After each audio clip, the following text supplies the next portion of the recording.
Bonjour à tous, bienvenue pour cette émission entièrement dédiée à la culture. Cette semaine, on vous présente deux expositions. Tout d'abord, Dessine-moi une affiche à voir au collège de Nyon-Marans, mais aussi Notre lac, votre lac à découvrir à Crassier. On a également donné la parole au festival Les Hivernales, qui malheureusement n'entrera pas en scène pour cette 12e édition. En plateau également, on donnait la parole à Benjamin Knobil, metteur en scène du cabaret flamboyant Les Clochards Célestes. Alors oui, les représentations sont malheureusement annulées, notamment au Casino Théâtre de Rolle. Mais regardez cet entretien, ça vaut la peine. On comprendra surtout le rôle que joue la culture. Dessine-moi une affiche, c'est le travail de plus de 120 stagiaires à la découverte du métier de graphiste chez Vincent Zubiger à Nyon. Jusqu'au 8 novembre au Collège de Marans, une exposition retrace les créations de ces stagiaires autour du thème Caribana. À noter que les bénéfices tirés de la vente iront en faveur de Projet, une association de la région active dans l'accompagnement des jeunes à la recherche d'orientation professionnelle.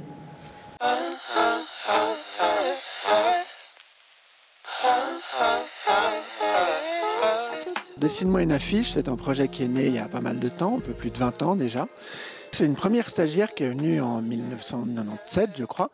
À un moment où on était en train de travailler sur l'affiche du festival 1998. Et pourquoi le Caribana? On est dans une région qui accueille pas mal de festivals, c'est vrai. En 98 et 99, mon bureau a réalisé les affiches du festival. Et c'est assez naturellement qu'on s'est orienté sur ce thème-là pour les affiches qui ont été réalisées dans le bureau. Et ce qu'on va présenter dans cette exposition, c'est le fruit du travail de ces 123 stagiaires en l'occurrence, qui ont tous travaillé sur un thème commun, c'est-à-dire une affiche pour un festival de musique. J'ai un métier qui est un métier qui fait assez rêver, c'est un métier de couleur, c'est un métier de dessin. Donc beaucoup de jeunes sont intéressés malgré tout par ce métier. Donc on est très souvent sollicité pour des stages, ça, c'est une chose. Mais j'ai toujours eu envie dans mon atelier de pouvoir accueillir, de transmettre. On forme des apprentis également, de pouvoir transmettre une passion d'un métier. Tout ce qu'on voit là, c'est le résultat de ces stages, c'est le résultat d'un travail parfois ardu, parfois extrêmement créatif, mais c'est un accompagnement, c'est d'arriver au bout de quelque chose, c'est de donner la possibilité aux jeunes de s'exprimer. Et effectivement, quelque chose qui me rend extrêmement triste, c'est de voir des jeunes déscolarisés, qui n'ont pas pour lesquels l'avenir semble complètement noir.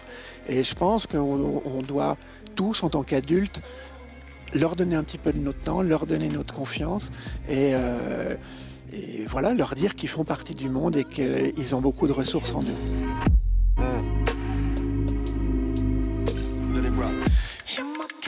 Voilà, donc ici, voilà les deux toutes premières affiches qui ont été faites pour le festival 1998. Donc c'est une affiche qui a été réalisée en 1997 parce qu'on travaille toujours à l'avance pour le festival. Donc c'était Stéphanie, si ma mémoire est bonne, mais ça fait déjà pas mal d'années quand même. Voilà, ici on est dans une section qu'on a appelée personnages et on peut voir des affiches qui peuvent se répondre. Alors là, c'est un cas un petit peu particulier pour celle-ci, parce que là, c'est un stagiaire de 6 ans qui est venu au bureau, en l'occurrence. C'est le fils d'un de mes collaborateurs. Confinement oblige, donc il a travaillé sur cette affiche qu'on a mis en regard avec cette affiche d'un stagiaire qui avait 17 ans, je crois à l'époque, 16 ou 17 ans, qui est une affiche assez incroyable, avec une maîtrise du dessin qui est tout à fait surprenante. On est encore dans cette section avec deux affiches totalement incroyables, qui sont vraiment des affiches très professionnelles, qui mériteraient d'être peut-être même dans un livre de graphisme. On présente également dans l'exposition quelques planches sur des tables où on peut distinguer ici en fait tout le processus de travail, c'est-à-dire qu'on commence par des petites maquettes simplement crayonnées en noir-blanc. On prend des notes, on commence à mettre un petit peu de couleur pour arriver ensuite à réaliser une affiche qu'on voit en l'occurrence là derrière. Ce qu'on montre également, c'est une galerie de portraits des stagiaires qu'on a photographiés. On a mis ceux qu'on a pu retrouver. On a essayé de les retrouver tous pour les inviter à venir visiter l'exposition. Et dans le livre qu'on a publié, on a également ajouté l'âge que les stagiaires avaient au moment où ils ont dessiné l'affiche. Aujourd'hui, on vibre au son du rebetiko avec les voix des clochards célestes qui nous feront rire, danser, chanter. Ça fait du bien, surtout en ce moment. On parlera évidemment des tragédies méditerranéennes d'hier et d'aujourd'hui. Une création à voir au Casino Théâtre de Rolle le samedi 7 novembre à 19h, le dimanche 8 novembre à 15h et 17h. Benjamin Knobil, bonjour. Merci d'être avec nous. Vous êtes le metteur en scène de la pièce. Alors déjà, le rebetiko, pour ceux qui ne savent pas, quelle est son histoire et qu'est-ce que c'est ? Alors, le rebetiko, c'est une musique qui vient de Grèce. C'est la musique des bas-fonds qu'on trouvait à la ville de Smyrne à l'époque, qui aujourd'hui s'appelle Izmir. Et c'était dans ces villes au début du siècle où il y avait donc les marins, il y avait donc des Juifs qui étaient là, des Orientaux, des Grecs, des Turcs, des gens qui n'avaient pas vraiment de nationalité, qui étaient vraiment, comme on dit, dans les bas-fonds. Et ils avaient ces cabarets où ils jouaient cette musique qui était absolument inconnue. Que de seuls. Et puis, il y a eu les tragédies du début du XXe siècle avec la Première Guerre mondiale et ces endroits ils ont été obligés d'émigrer suite à la guerre entre la Grèce et la Turquie. Et cette musique a été découverte d'abord en Grèce, au Pirée, et ensuite elle s'est exportée à New York. Et c'est une musique qui est à nul autre pareil parce qu'elle mélange toutes ces influences orientales, juives, turques, grecques. On appelle ça le blues du Pirée. Le blues du Pirée parce qu'il y a des rythmiques qu'on retrouve dans le blues, également dans le tango. Et c'est la même époque. C'est vraiment la musique des gens qui sont entre eux et qui sont en révolte contre l'ordre établi. Ouais, aujourd'hui, pourquoi ramener ce rebetiko sur scène, même si on comprend qu'il a un passé historique chargé d'histoire, hein ? Alors, la première raison, c'est parce que c'est une musique qui est mal connue dans nos régions ici, qui est d'une beauté qui est vraiment sidérante. J'ai découvert le rebetiko il n'y a pas longtemps. J'étais sur un trottoir avec Francesco Biamonte qui co-signe le spectacle avec moi. Et il m'a fait écouter un enregistrement de 1919 et j'avais les poils qui se dressaient sur mon avant-bras, tellement ça a une force d'évocation, parce que c'est une musique qui est pleine de nostalgie, de santé, et qui vous bouleverse et qui vous transperce vers des endroits qu'on ne soupçonne pas. Finalement, mettre ça en scène sous forme de cabaret, vous me disiez, ça a son sens puisque c'est son origine, c'est ça ? Oui, parce que c'est une musique de cave, et donc il fallait trouver quelque chose qui permette de rendre hommage à ses origines et d'amener ça aujourd'hui. Et donc le spectacle est un peu un hommage au rebetiko d'hier et au rebetiko d'aujourd'hui, parce qu'il y a des rebetiko modernes. Et il y a une des chansons emblématiques du rebetiko qui est bien connue, qui s'appelle Missirlou, que tout le monde connaît, qu'on trouve dans Pulp Fiction de... Comment elle fait si on fredonne ? C'est ça, j'aurais pas osé. Aujourd'hui, c'est repris par l'ensemble Boulouris, c'est comme ça qu'on le prononce ? Oui, Boulouris, oui. Qu'est-ce qu'ils apportent à cet univers-là ? Alors, Boulouris, eux, ils sont connus, ils ont beaucoup travaillé sur le tango, ça fait 25 ans qu'ils travaillent, Jean-Samuel Racine, Jocelyne Ruda-Sigua, Ignacio Llamas, pour ne citer que ici...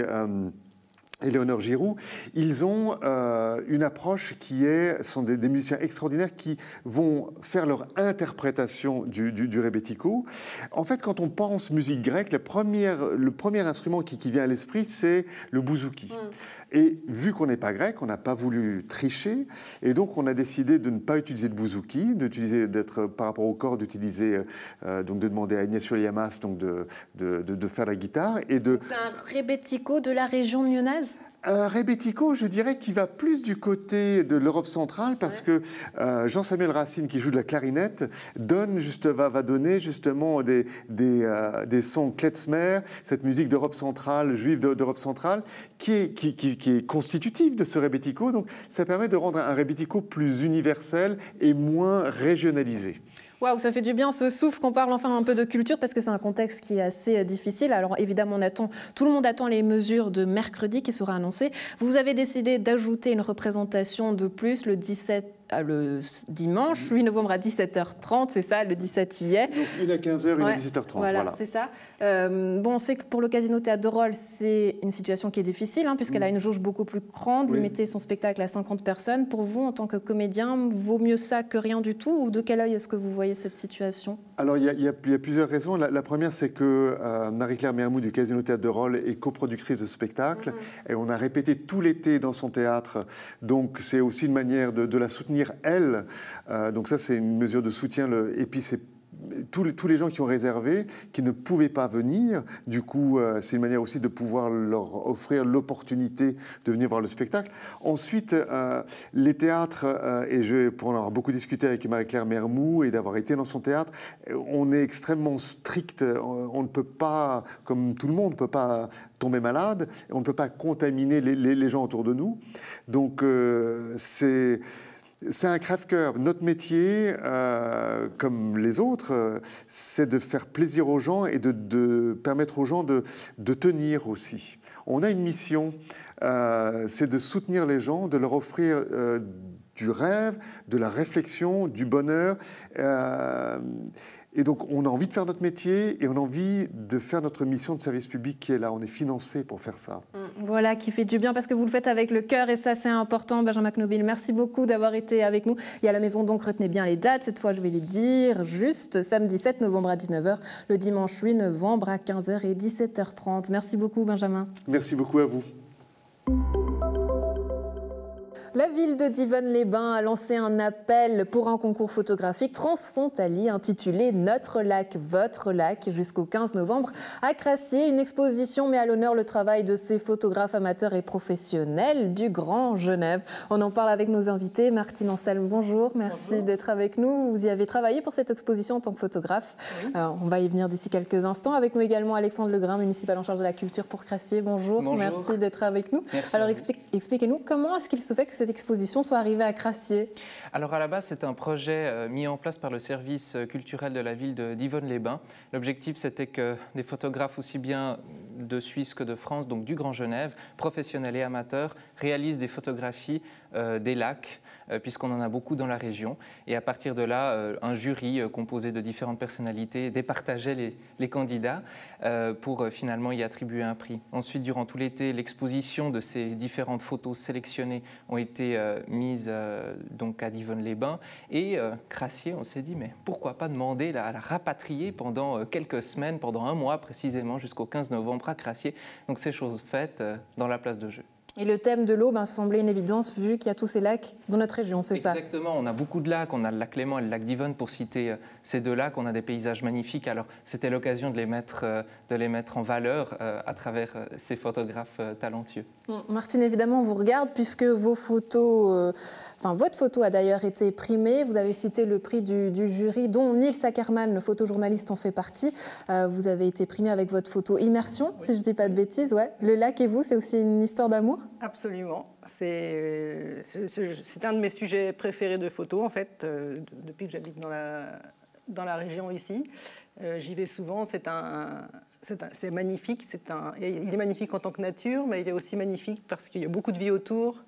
Et je trouve que c'est très attachant. Les gens ont une relation vraiment particulière à ce lac.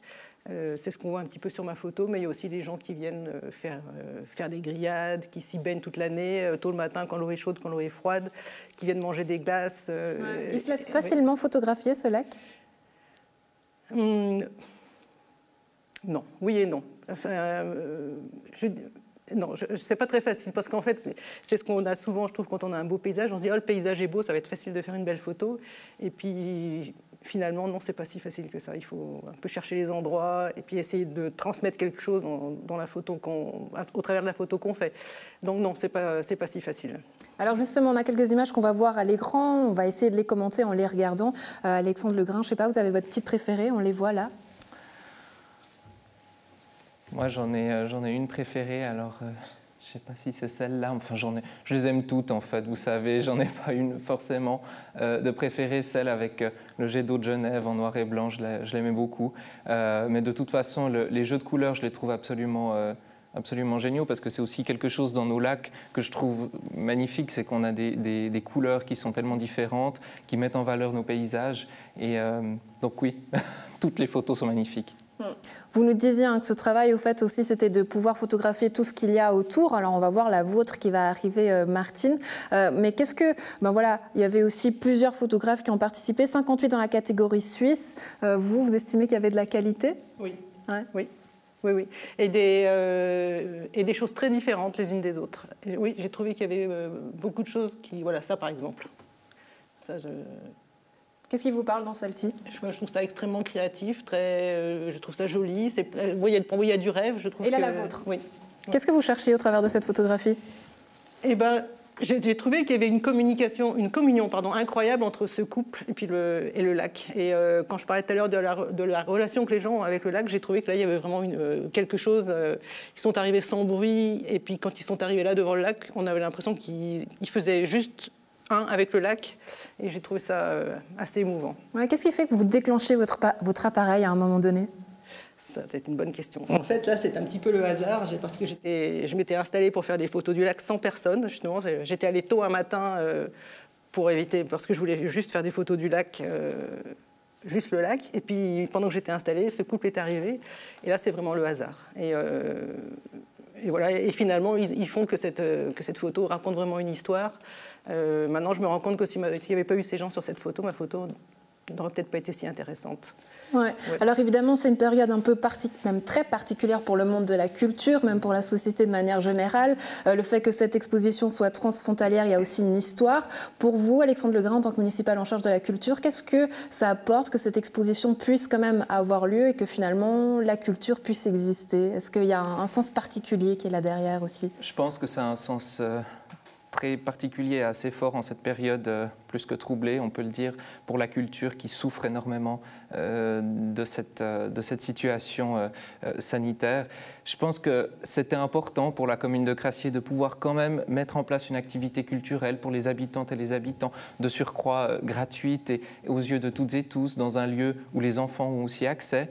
C'est aussi montrer que la culture, malgré des conditions difficiles, peut continuer d'avoir lieu. Alors, elles sont réduites, bien sûr, ces activités. Les théâtres sont fermés ou vont être fermés à partir de 17h ce soir. Mais on peut quand même trouver des chemins. Et je remercie d'ailleurs au passage l'adjointe à la culture, Madame Pascale Rochard d'Yvonne Les Bains, qui a été d'accord de nous mettre à disposition cette exposition. Et c'est aussi l'occasion de rappeler ces liens extrêmement forts qu'il y a entre la commune de Divonne-les-Bains et de Crassier. On a les mêmes paysages et pourtant une frontière nous sépare. C'est aussi l'occasion de se rassembler autour de cette exposition. À l'avenir, vous comptez recollaborer au travers d'expositions peut-être photographiques ou pas? Oui, alors en principe, une deuxième exposition devrait avoir lieu, un deuxième concours, la faune des Alpes et du Jura. Alors à voir si la collaboration perdure l'année prochaine et pourquoi pas faire une alternance du vernissage, une année à Divonne, une année à Crassier. En tout cas, c'est une idée qui a été soulevée. Martine, je vous entends dire oui, donc j'imagine que vous êtes déjà en train de préparer la prochaine photo. J'y songe, mais la faune, c'est pas forcément quelque chose que je photographie beaucoup, mais il y a toujours des choses à trouver, je pense. Donc, et je me dis que c'est peut-être l'occasion de faire quelque chose que je n'ai pas l'habitude de faire. Donc, oui. À découvrir. Martine Anselme, Alexandre Legrain, merci beaucoup d'avoir été avec nous. Et à la maison, retenez la date. Surtout, allez-y voir l'exposition jusqu'au 15 novembre à Crassier, sur la place de jeu, avec masque, mais avec bonne humeur toujours. Le festival Les Hivernales n'entrera pas sur scène cet hiver. Le comité a pris la décision d'annuler la prochaine édition. Covid oblige. Isabelle Guignet, bonjour. Merci d'être avec nous.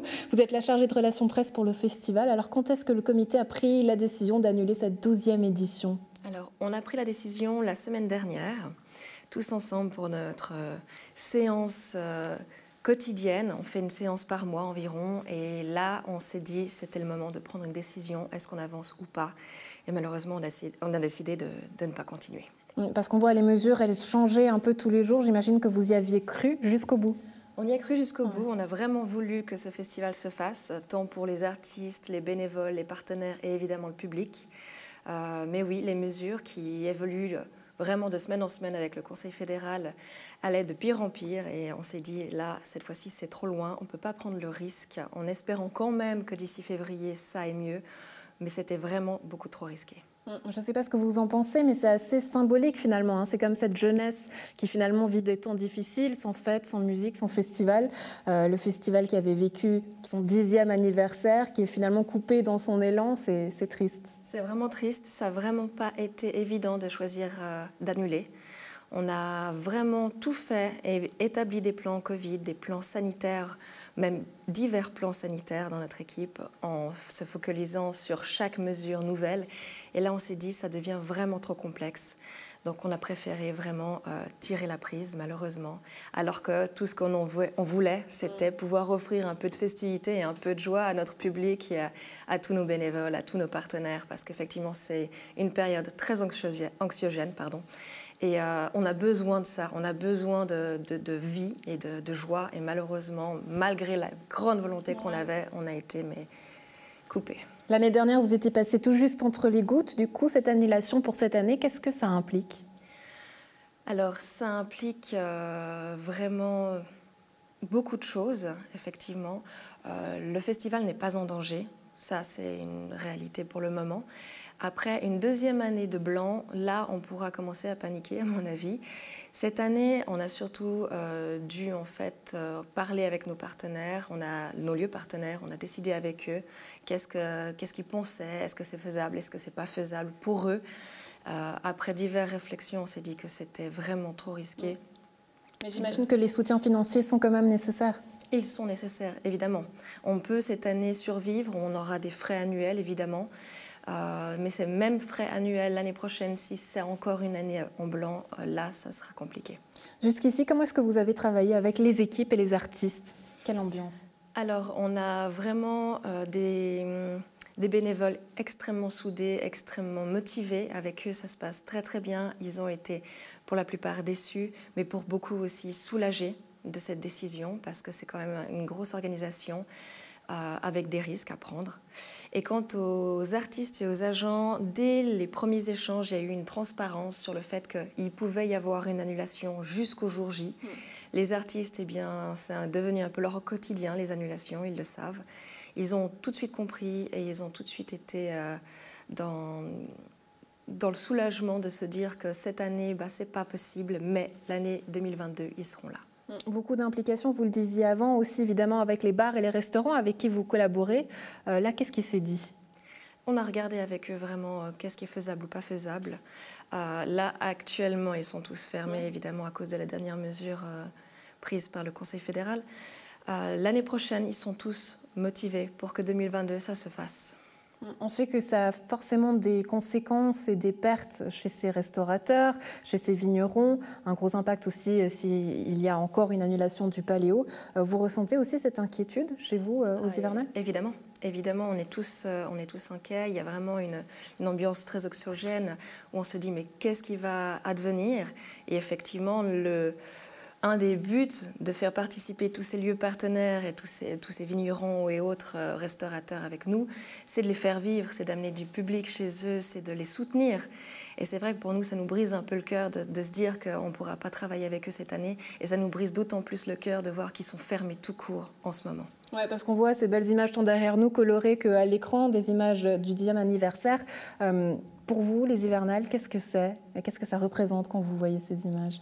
C'est un melting pot de plein de cultures, de gens différents, de gens de milieux différents. C'est la réunion pour en fait un moment de partage, de bonheur, de joie, une bonne bière, un bon concert. C'est vraiment du bonheur à l'état pur. Voilà ce que c'est les hivernales. Bon, on va rester sur une note positive parce que vous y croyez encore un tout petit peu. Là, vous travaillez quand même sur des petites surprises, je crois. Oui, exactement. Ouais. On se dit et on espère, je crois, comme tout le monde actuellement, que la situation va s'améliorer le plus vite possible, évidemment. Alors, février, c'est vite là, finalement.